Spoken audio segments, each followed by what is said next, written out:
बिस्मिल्लाहिर्रहमानिर्रहीम। अस्सलाम वालेकुम।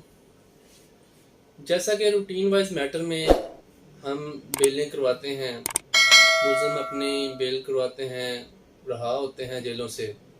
तो इसमें अगर कोई अदालत किसी भी मुलज़म की ज़मानत लेती है तो अदालत के पास इख्तियारात मौजूद हैं कि वो उसी मुलज़म की ज़मानत को खारिज करके दोबारा उसे जेल में भेज सकती है।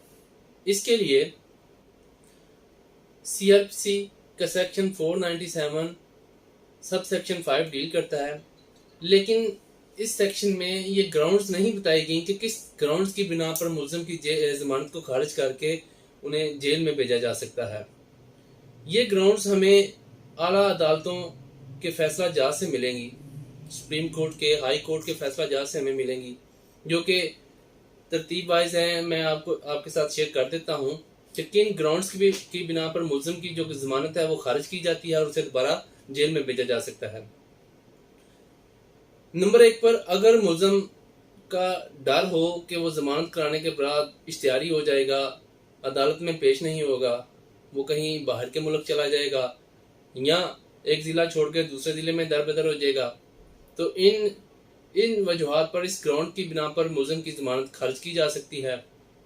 नंबर 2, अगर मुलज़म ज़मानत पर रहा होने के बाद वापस अपने ही इलाके में, अपने ही गांव में या अपने ही एरिया में जाता है और जाकर गवाहान पर दबाव डालता है कि वो अदालत में गवाही देने ना आए, इस केस में, इस रेलिवेंट केस में वो गवाही देने ना आए, गवाहान पर वो दबाव डालता है, उन्हें डराता है, धमकाता है, तो इन वजूहात पर भी उसकी ज़मानत जो है वो खारिज की जा सकती है।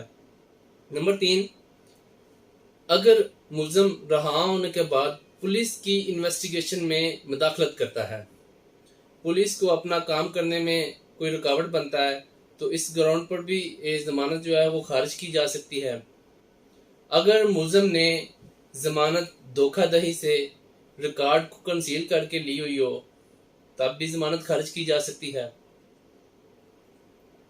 ज़मानत हो जाती है, ज़मानत होने के बाद मुलज़म वही जुर्म, वही ऑफेंस को दोबारा रिपीट करता है। मिसाल के तौर पे एक बंदा चोरी करके जेल में जाता है, उसकी ज़मानत हो जाती है, जब ज़मानत के बाद वो बाहर आता है दोबारा चोरी करता है, ऑफेंस को रिपीट करता है, तो इसी ऑफेंस को इसे हम बोलते हैं हैबिचुअल ऑफेंडर। हैबिचुअल ऑफेंडर होने की बिना पर उसकी जो है ज़मानत खारिज हो सकती है। अगर ज़मानत में अदालत का आर्डर इलीगल हो, इरोनियस हो, जिसमें कलरफुल बिजनेस इन्वॉल्व हो, तो इस ग्राउंड्स की बिना पर भी जो ज़मानत है वो खारिज की जा सकती है। इसमें कुछ एक्सेप्शन है। इसमें यह भी कहा जा सकता है कि अगर चलान अदालत में आ जाता है तो फिर मनसूखी अदालत में दायर नहीं की जा सकती। ये एक एक्सेप्शन है। कुछ आला अदालतों के ये अहकामात हैं जिन्हें हम मद्देनज़र रखते हुए मनसूखी कैंसलेशन ऑफ बेल दायर करते हैं, जिनकी बिना पर मुलज़म की ज़मानत खारिज की जा सकती है, उसे दोबारा जेल में भेजा जा सकता है। जी, थैंक यू।